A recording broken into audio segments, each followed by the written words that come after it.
अतिशय नाही, यावर्षी 300 पेक्षा जास्त मुलांची ॲडमिशन झाली असती, परंतु आपल्याकडे जागा जरी 14 एकर असली तरी बांधकामाचं क्षेत्र जे मुलांना आवश्यक आहे राहण्यासाठी ते कमी असल्यामुळे अपन यावेळेस पालकांची मांगनी असताना सुद्धा पेरेंट्स ने बहुत डिमांड की थी, लेकिन हम एडमिशन नहीं दे पाए क्योंकि यहाँ पे बिल्डिंग बनी नहीं थी।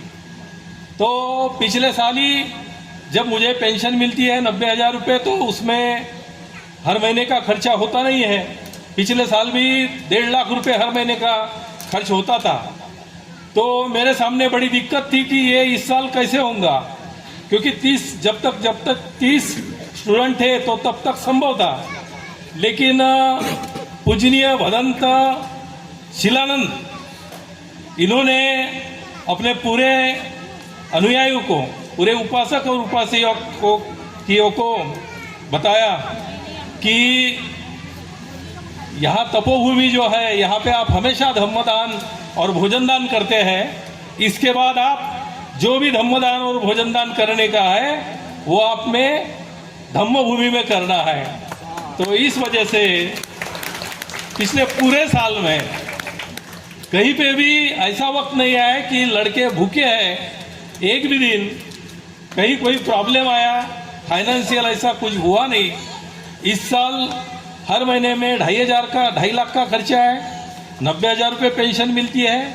लेकिन इस साल भी लगातार हमारे भंते जी, देवमित्र भंते जी और पूज्य भदंत शिलानंद, इनके वजह से और अन्य जो भिक्षु संघ है, इनके वजह से हमें कोई दिक्कत होती नहीं है। और बहुत सारे लोग, जो समाज है, ये समाज का कार्यक्रम है, ये समाज का मिशन है, ये PS खोबरागढ़े का मिशन नहीं है, ये समाज का मिशन है।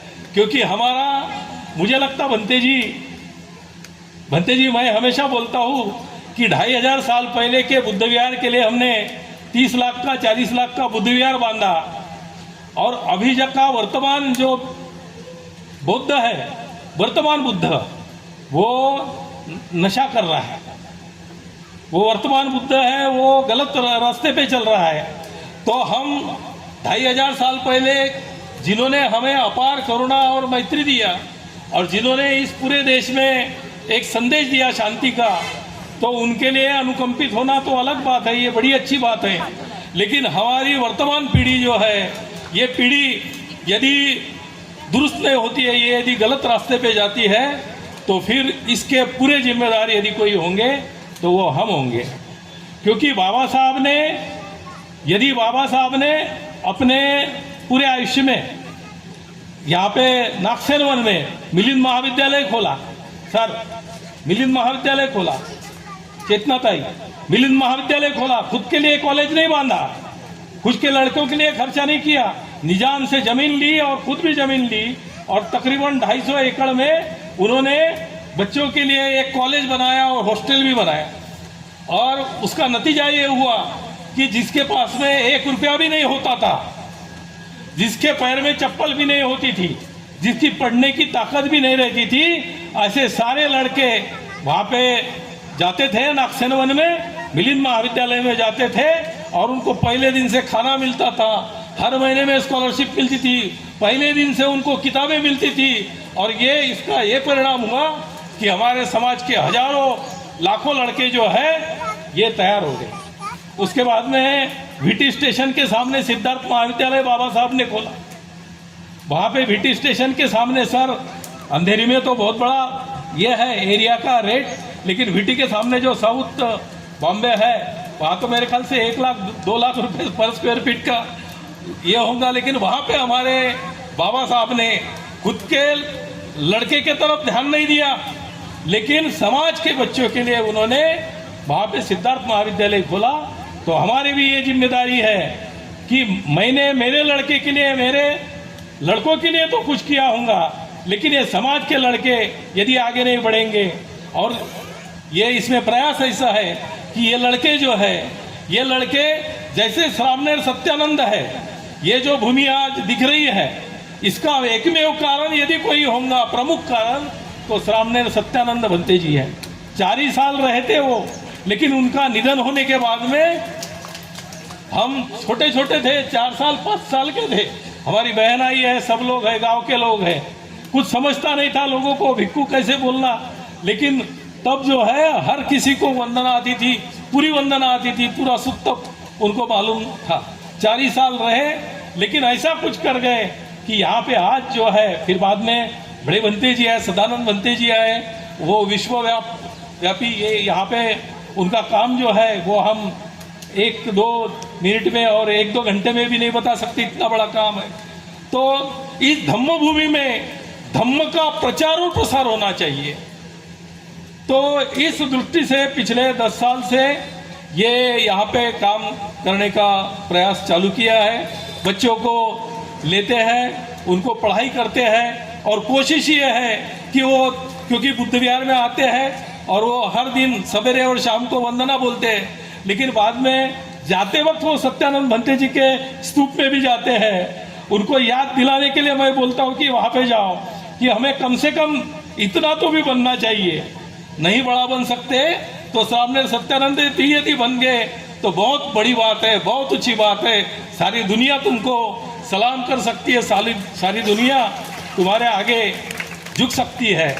और यदि ये सारे बच्चे जो है विश्व के पटल पे जाके, जो सबसे बड़ी यूनिवर्सिटी है वहाँ पर जाके, वो लोग कम से कम PhD तक, मेरा तो ये कहना है कि हर जय भीम वाला लड़का जो है वो कम से कम PhD तक पढ़ना ही चाहिए, और वो भी दुनिया की सबसे बड़ी यूनिवर्सिटी से, ऐसी किसी भी यूनिवर्सिटी से नहीं, क्योंकि PhD लोग लेते हैं और उनको 1000 रुपये भी पेमेंट नहीं मिलता, ऐसे यूनिवर्सिटी से नहीं। तो ये प्रज्ञावान पीढ़ी हमारी बननी चाहिए, ये एक प्रयास है। साथियों, आप सब लोगों ने, भंते जी ने आपको आह्वान क्या किया, आप सब लोगों ने पैसों की बौछार लगा दी, ये तो मैं आपका बहुत बहुत आभारी हूँ, धन्यवाद ही हूँ। भंते जी ने भी और उसके पहले भंते जी ने भी, मित्तानंद भंते जी ने भी मेरा नाम बहुत बार लिया। मेरी इसके बाद में जो भी लोग आएंगे उनसे विनंती है कि कृपया मेरा नाम न ले, क्योंकि ये कोई काम नहीं है। हमारे यहाँ पे एक जीवन मेश्राम सर बैठे हैं। सर, जीवन मेश्राम साहब जरा खड़े हो जाइए, खड़े हो जाइए। इन्होंने 7.5 करोड़ रुपए लगाकर एक मोनेस्ट्री बनाई। जरा सब लोग तालियां बजाइए। ऐसे एक नहीं, अभी यहाँ पे एक आदमी, एक मेरे मित्र जो है गगन मलिक जी से प्रभावित है वो काफी, वो पुणे से आए और उन्होंने भी बोला था, वो इंगड़े साहब ने भी बोला था मेरा नाम नहीं लेना, लेकिन गलती से एक लड़के ने उनका नाम ले लिया। अभी तो इसके पहले बहुत सारे लोग पिछले साल दान दिए थे, सब बोल रहे थे भाई हमारा नाम नहीं लेना, नाम नहीं आना चाहिए हमारा। बहुत सारे लोग ऐसे भी है, और एक साथी हमारे अभी यहाँ बैठे हुए ऐसे भी है। सर, उन्होंने बोला कि ये बच्चों को यदि थाईलैंड भेजना है प्रशिक्षण के लिए तो उनकी आने जाने की टिकट, और यदि जरूरत पड़े तो वहाँ पे रहने का, क्योंकि वहाँ पे भी उनका बंगला है, वहाँ पे भी उनका फ्लैट है, और वहाँ पे भी उनके बहुत सारे रिलेशंस है, तो वो सारी व्यवस्था मैं करूँगा। मुझे ऐसा लगता है कि ऐसे एक अनामी शख्स के लिए अपने जोरदार तालियों से उनका हौसला बढ़ाना चाहिए। तो साथियों, ये किसी एक ने त्याग किया, ये कोई बहुत बड़ी बात नहीं है, ये हमारा फर्ज है, हमारा हर एक का कर्तव्य है। हम बाबा साहब के यदि अनुयायी हैं तो वो यदि त्याग करते हैं तो ये बहुत बड़ी बात नहीं है, ये कोई किसी के ऊपर उपकार नहीं करते, वो उनका फर्ज है।